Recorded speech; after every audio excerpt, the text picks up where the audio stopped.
Hi, I'm Zack Finfrock. I'm Tybee Diskin. I'm Cameron Diskin. I'm Becca Hardy. We're here to tell you about some really big changes at Wayside Creations. Well, there is no Wayside Creations, and there hasn't been for quite some time. The name and the channel may still exist, but Wayside Creations was its people. A group of filmmakers, fans, and friends. We wanted to create things. Exciting, quality films that we would want to watch.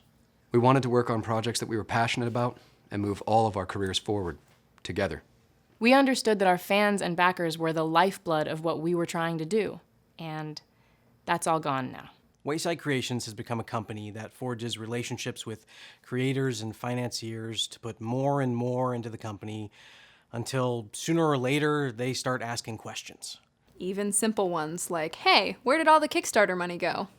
For this, we've each been summarily exiled. Even now, we have to stand by and watch as new creatives are drawn in, knowing they're going to have their work exploited, until they too start asking questions. We're not here to bash Wayside Creations. It's our company in a very real sense. In addition to the creative side of things, we're each shareholders of the company. Except me. I relinquished my shares in spring of 2015. Wayside Creations is our company. And because of that, we feel a deep responsibility to you, the people who have supported us over the years. We feel we owe you an explanation for what it has become. We just think you ought to know that you're not getting what you paid for, and you're not supporting the people that you thought you were. We've read your wonderful, supportive comments on the recent Legend of Grimrock Kickstarter update. I'm not worried about the money. I want to see everyone involved gets paid for all their hard work. Don't feel a need to dip into your own pocket for a full refund of money that was spent trying to actually fulfill the project and make the series happen. I don't need a refund. I want to make sure everyone involved gets paid. This breaks my heart. Thank you for your support. None of us have been paid for any work on Legend of Grimrock. We later found out that the Legend of Grimrock campaign itself was padded.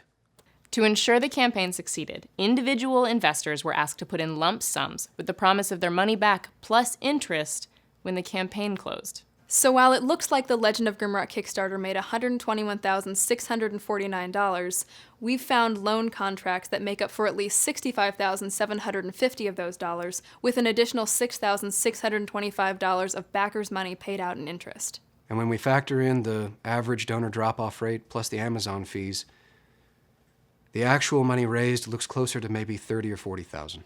But we can't say for sure because we haven't had access to any of the bank or accounting records, ever, despite many requests. Many requests. Despite multiple requests. Repeated requests.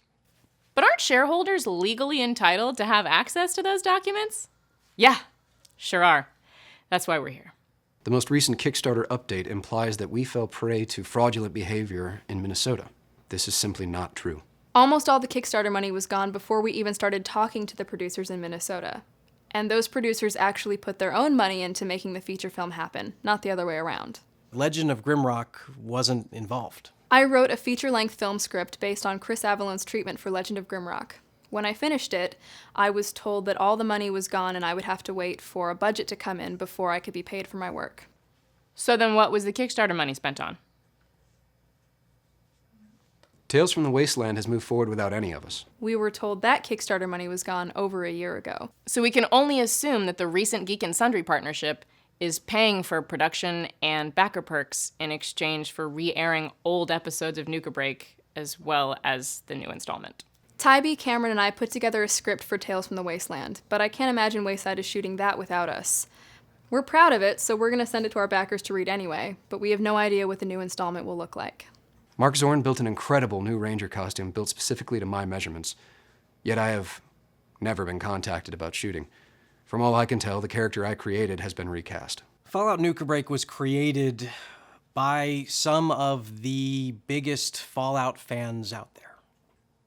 And I think it's really weird and wrong that the series continues without any of its original creators. We could sue. Of course, we could sue. We could take any number of routes that would result in a long, exhausting, and personally expensive battle for each of us. But that was never the point. And if shutting down Wayside is winning in that scenario, is it still winning? We're Wayside Creations, not Wayside Destructions. So the best thing we can do for ourselves, our mental health, and our careers is to walk away. Is to just walk away. Is to simply walk away. Which I did. I currently own 15% of Wayside Creations. I relinquish my shares. I currently own 5% of shares for Wayside, and I relinquish them. I am a 10% shareholder in Wayside Creations. I am relinquishing my shares. If you have any questions at all, please reach out to us at the email below.